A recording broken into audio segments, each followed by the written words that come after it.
wealth is my responsibility.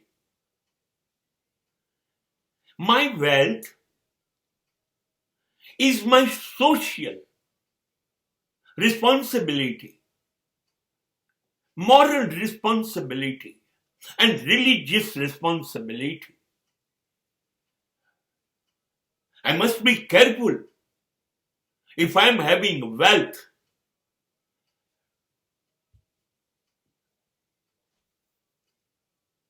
This is a secret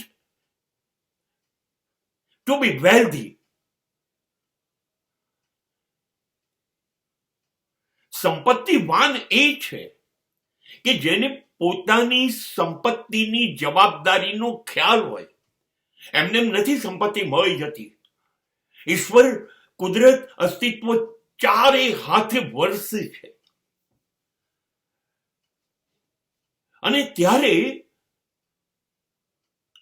95% માનવ જાતને ન મળે એ બધી સમૃદ્ધિના શિખર ઉપર ઈશ્વર તમને બેસાડી દે છે. એમ બિલ ગેટ્સ, ટાટા, અંબાણી, અદાણી નથી થવાતું. ઉપરથી અસ્તિત્વનો હુકમ છે, વરસાવે છે લાયકાત જોઈને કે આને આપીએ છે, આપવા જેવો છે તો આપો.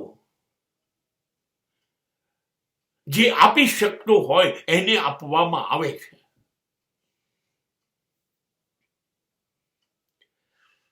બિલ ગેટ્સ સંપત્તિના 95% દાન કરી ચૂક્યો છે. હા, એને આપવામાં આવે છે.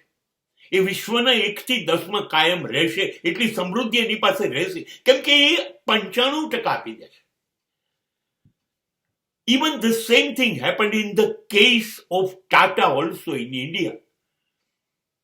આ ધનપતિઓ ઉપર ઈશ્વરના આશીર્વાદ છે ને, એ લોકો સમાજને આપી દે છે. આ આપી દેવા, એકલા એની પર બેસી ના રહેવું, એકલ પેટેડા ના થવું, સ્વાર્થી ના થઈ જવું, સંપત્તિમાં અંધ ના થઈ જવું, સંપત્તિ વિકૃતિ ના બની જાય, એનું સતત ધ્યાન રાખવું, એ સંપત્તિવાનની જવાબદારી છે. નૈતિક જવાબદારી, સામાજિક જવાબદારી અને કદાચ ધાર્મિક જવાબદારી. તમારી સંપત્તિ ના તમે માલિક નથી. You are Guardian, you are blessed. તમને આશીર્વાદ છે, તમે એને વાલી છો. જેને જરૂર છે એવા સમાજની કાળજી લેવા માટે ઈશ્વરે તમને નિમ્યા છે. And that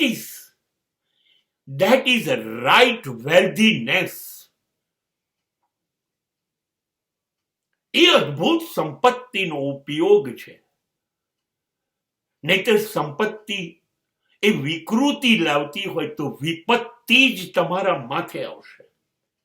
સમજો તમારી પાસે અઢળક સંપત્તિ છે અને બધી ન ધારેલી મુશ્કેલીઓ આવ્યા કરે છે. ઉકેલી તો કરશું સંપત્તિ છે, પણ તો સમજી લેવાનું કે સંપત્તિ કેમ વિપત્તિ બની. કારણ કે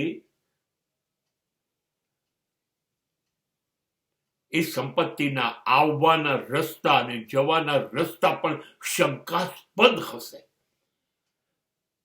અને કુદરતને તમારામાં વિશ્વાસ ઘટી ગયો છે.